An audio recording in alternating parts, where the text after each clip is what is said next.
What's going on YouTube? GSherm215, Twitch's freestyle rapper, coming to you today with a video going over the November health update patch notes for Marauders. This is the first major update that they've had in a long time for game health. And so without further ado, we're going to get right into it right now.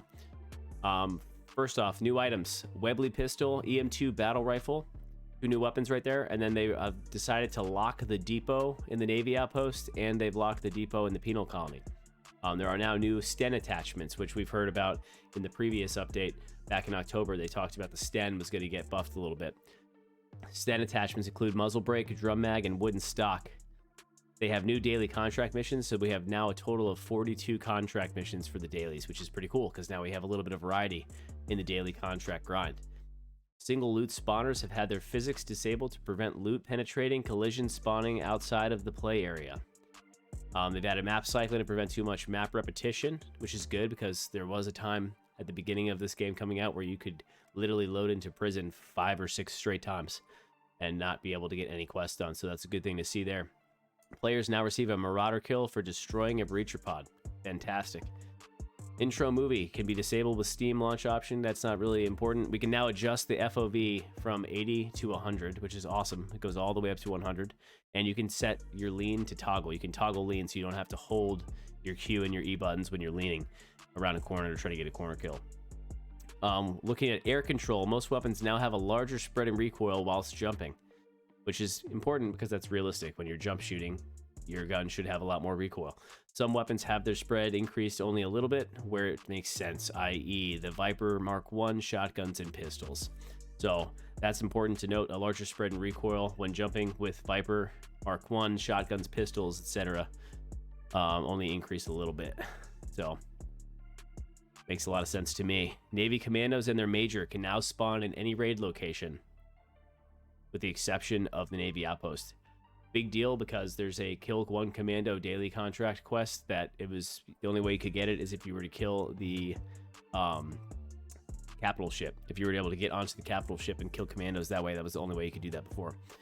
We now have a siren alarm, what can be heard when a breach occurs inside a ship. There's a lot of actual siren alarms too when you open doors in maps, in doors and instances now, as well as when you get breached. There's now an audible alarm. I heard it last night when I was streaming the game, playing it on Twitch. So definitely can tell you that that's a big update and a big change to the game.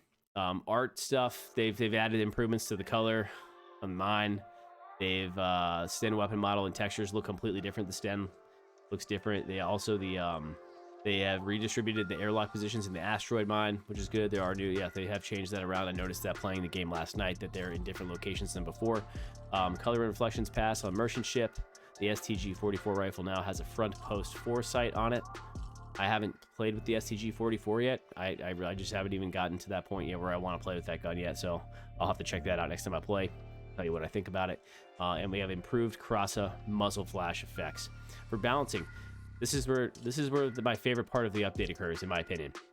The capital ship and the merchant ship have their spawn chance increased by 30%. So there's a ton of quests that require you to breach the capital ship or breach the merchant ship.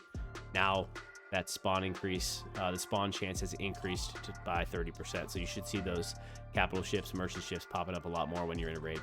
Your headshot damage multiplier got lowered to 3x from 3.5x. So headshots do a little bit less damage on multipliers. The airlock redistribution, again, in Asteroid Mine, we talked about that already. There are now 6 airlocks in Terraformer, 6 airlocks in the Navy outpost, 5 in the prison, and 5 airlocks in Spaceport. Airlocks now have more accurate collision. I have not noticed that at all. Props, etc. I did not notice that playing last night. So the Sten suppressor now requires fabric alongside metal scrap, so it takes more to do a Sten suppressor. And then Sten suppressors do 2 extra damage instead of 1, so they are increasing damage on the Sten suppressor to the gun, which is good because it means that you can get more benefit from using your Sten, which is a little bit cheaper option for purchasing weapons for those early in the game or early in your crafting progression. So I think that's good. Large first aid kits healing amount has been increased to 35%. Lower tier recipes have had their crafting timers greatly reduced, which is awesome. Crafting is only getting better in my opinion. To make the low tier items for newer players just, not take very long. they can get their stuff done and go right into the raid. I think that's a good thing for the game's overall health. All armor and helmets except the leather jerkin, civilian helmet, and pouch rig have been buffed by 20% protection, so that's good. Armor's actually doing what armor's supposed to do. I did notice before this update that armor was not really doing what it was supposed to do, and now it is, so that's good stuff. Love to see it. Let's see here. Heavy caliber weapon damage has been increased by around 15%, except for the SVT-40, Johnson, and the Mosin pistol, which have had their damage reduced. I can get down with that. Top brass mission requirements is now 8 instead of 10. Become Infamous mission has been rebalanced to include more targets. Good stuff. It's all very good stuff, making the game more realistic and more, making the achievements more realistic to accomplish, like making it possible to accomplish them in a quicker fashion is a good thing, I think. Compact containers are now 3x3 cells. Industrial locked loot bins in Navy Outpost and Penal Colony. So yes, I did notice that last night for the first time that there are locked loot bins in those two maps, a lot more of them. So bring those those lock picks with you on these raids. Bring at least 2. That's my recommendation. What I noticed last night after playing the game following this update. The Klob is now a burst-only weapon and has a 24-round capacity. I noticed this last night too. The Klob was a pretty OP gun when it was full auto before this update, and people were using the Klob left and right. Now it's a burst weapon, and it's not as desirable or as easy to play. So keep that in mind next time you want to bring the Klob into a raid. The jump turn rate is now 40%. It's down from 50%. The durability of SMGs has been lowered. I've noticed that. I was using the Sten quite a bit last night, and man, blasting through one raid, 10 kills, had that thing. Oh my! I almost broke the Sten in one raid where I killed 9 people. So you're going to be spending a lot of money on repairing guns, because we all know how expensive it is to repair guns. You're going to be spending a lot of money when you go in with an SMG. Most weapons have had their credit value increased by 15 to 35%. Well rod damage is down to 36 from 40. All SMGs have had their recoil slightly increased. I noticed that too. Recoil management's becoming more of a thing in this game, which is good because that's realistic and that's how it should be. Uzi suppressor now requires a toolkit instead of metal scrap. 9mm ammo and Luger replaced with the Webley revolver in the Pirate Factions Trader. Suppressors and stocks no longer available in the Trader have been moved to crafting unlocks. EM2 and Sten drum mag can now be looted from the Kingdom Alliance supply drop. Radio backpack is now 6x6 storage capacity. Reduce the recoil on the M50 rifle. I have not played with the M50 rifle, so I can't tell you from my own experience how that feels or what that's done to impact that weapon. Shotguns now have a large increase in spread over distance. The Terminator and Trench having a tighter spread. Liberator and Jackhammer have a medium spread, and the double barrel has a larger spread. I think all of that stuff makes sense to me when I hear that. So this is a very good update so far from what I've read here and experienced from the game last night following the update. Reduce the length of certain actions on AI squads, SAS, and commandos to prevent them looking frozen when failing to complete/reach them. Panzer removed from the Central Empire shop. Now it's higher tier armor and replaced with plate armor, medium tier armor. There you go. So the Panzer armor is no longer in the shop. You can still find it in the raids though. Pirate Trader supply drop has been added to the vault loot pool and removed from the faction shop. It has been replaced from the machete. So the rest of this stuff is UI. It's not really gameplay stuff. So the user interface, I don't know. I'm gonna read through here and see if we really need to talk about it.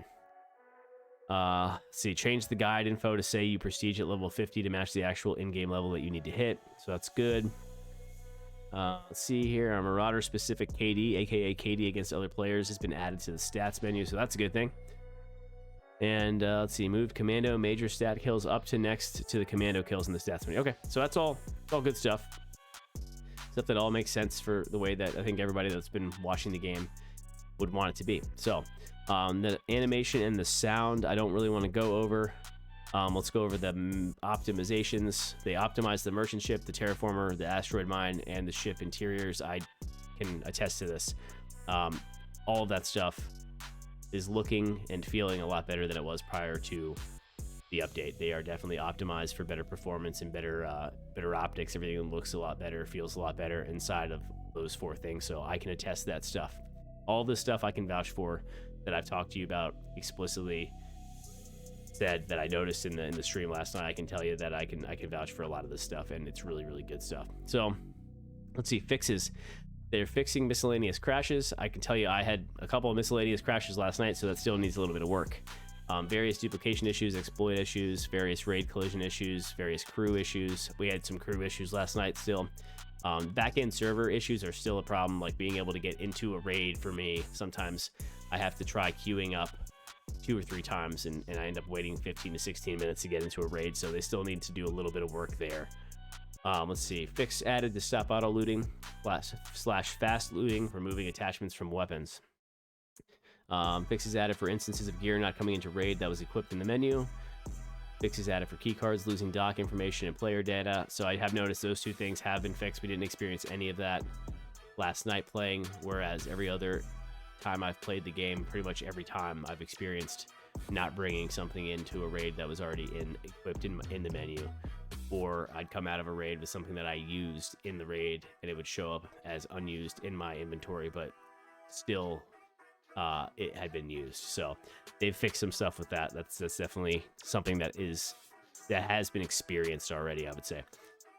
Fixed transition sounds not playing when using the escape button to quickly go back from certain menus. Fix pressing escape on the main menu first time, it would try and go back even though it was at the top level menu. Fix the vault locks backside being see-through. That 100% did occur. All that stuff is true and much appreciated. Fix some industrial bins being able to be accessed without being unlocked. Fix for crew still showing up in server lists, and then the rest of this stuff is really irrelevant, to be honest with you. So please note, when playing in a squad, the captain's ship is used.